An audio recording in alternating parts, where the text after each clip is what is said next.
Direct Investisseur vous est présenté par FX Pro.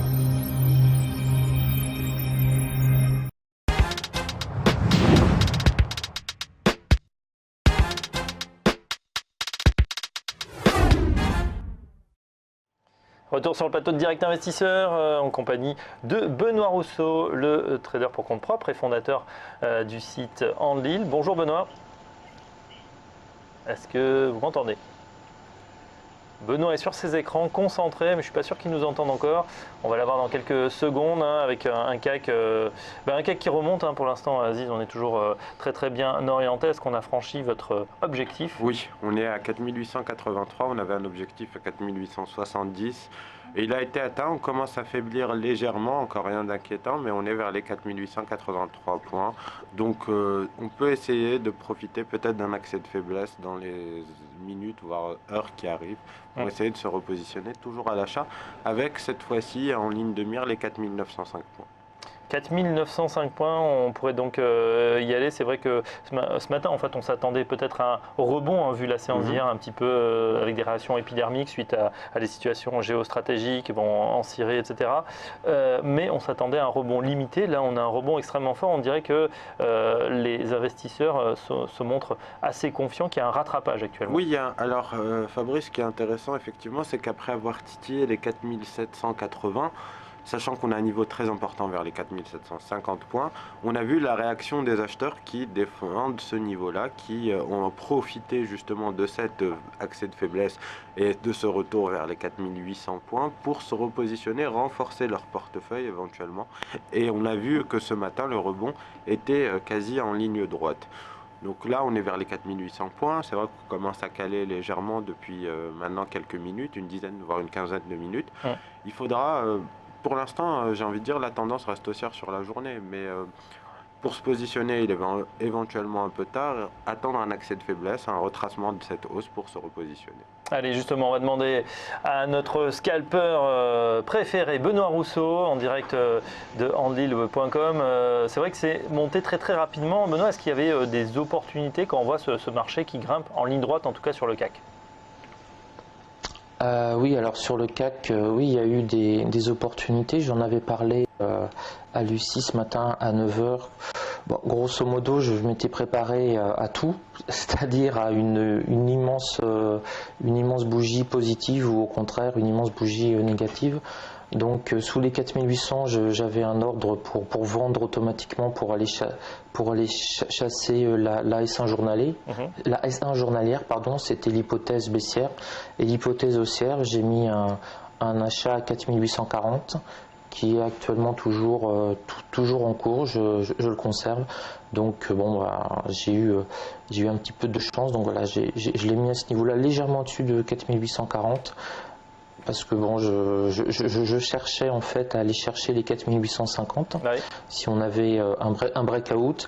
Et donc on a bien été sur les 4850 et la bougie était tellement belle que je me suis dit bon je vais pas encaisser 10 points, je vais essayer de garder un peu. Et bon, j'ai gardé 5 minutes, 10 minutes, 15 minutes, 25 minutes, une demi-heure. Et là pour l'instant je garde toujours puisqu'on n'a pas un net retracement sur la R1 journalière. Donc je me dis qu'il y a encore peut-être un deuxième effet qui se coule possible cet après-midi. Alors dans ces conditions-là, on s'est éloigné un peu de votre stratégie habituelle, le scalping, puisque c'est des fréquences très courtes, vous prenez souvent quelques points. Là on est sur un trend de plusieurs dizaines de points. Vous transformez en swing trader presque, Benoît Rousseau. À quel moment? Ça veut dire que vous allez remonter les stops? À quel niveau vous allez couper cette position? Oui. Oui, alors je fais énormément de scalping, c'est la partie visible de l'iceberg, parce que je vais faire 20 à 100 scalps dans la journée, mais j'ai tendance à dire que c'est aussi pour attendre une belle opportunité en day trading, et je fais des opportunités en day trading peut-être 2 ou 3 fois par semaine, et mes opportunités en day trading, ça me permet de patienter sur des swings, et j'en fais que 3-4 par an, donc je fais tout, mais on voit à 99,999%, je fais des scalping.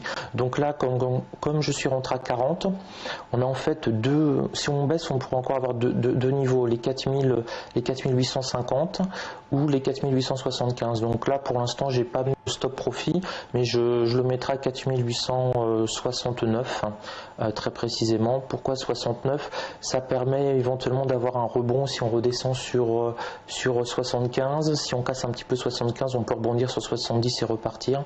Donc dans le pire des cas, je vais faire 4840, 4869. Donc je vais encaisser 29 points.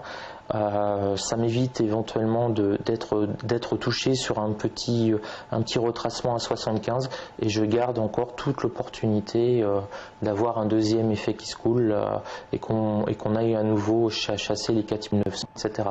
Quand on a des bougies aussi violentes, c'est plutôt positif. Mais j'ai quand même fait du scalping ce matin.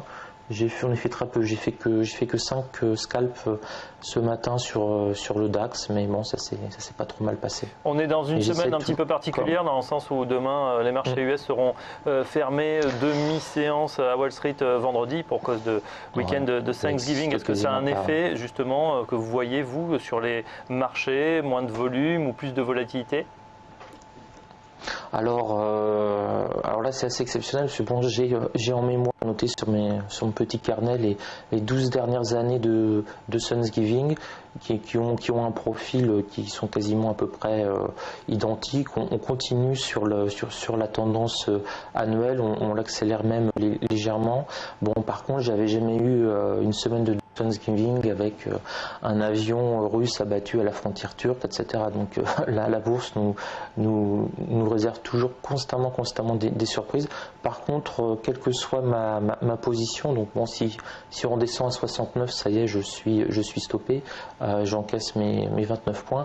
Mais par contre, je revends ce soir à 21h59, si possible, ma position, si on continue à monter. Je vais pas la garder avec quasiment 4 jours où on va strictement rien pouvoir faire. Demain c'est fermé.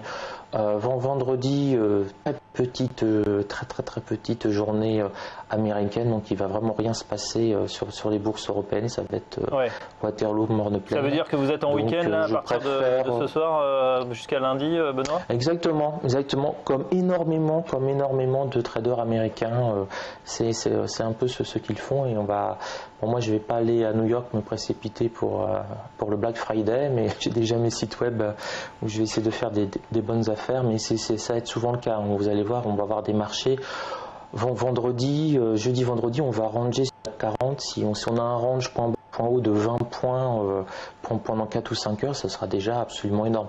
On risque d'avoir une bougie, on va se stabiliser vers 9h30 et après on va ranger de manière horizontale, vraiment. Il ne va pas se passer grand chose, et puis vers la fin normalement, la clôture vers entre 17h et 17h30, on va avoir à nouveau une nouvelle bougie extrêmement rapide. Donc c'est pour ça que j'aime pas trader ces journées-là. Ouais. Je considère que c'est vraiment du pile ou face, quoi. Oui, du pile ou face, donc on va éviter de trader ces journées toujours compliquées, hein. Journée de Thanksgiving, en tout cas on retiendra, qui amplifie la tendance du moment d'après vos statistiques, et vous les suivez depuis 12 ans. Merci Benoît Rousseau, trader pour compte propre, fondateur du blog en ligne. On vous retrouve dès demain dans les programmes de TV Finance. Dans un instant, ce sera l'heure du récap avec vous, Aziz, hein, sur une tendance toujours très bien orientée à la Bourse de Paris. On est sur les 4882 points actuellement sur le CAC, après une hausse de 1,30%. On efface pratiquement toute la baisse d'hier. On en parle dans une seconde. À tout de suite.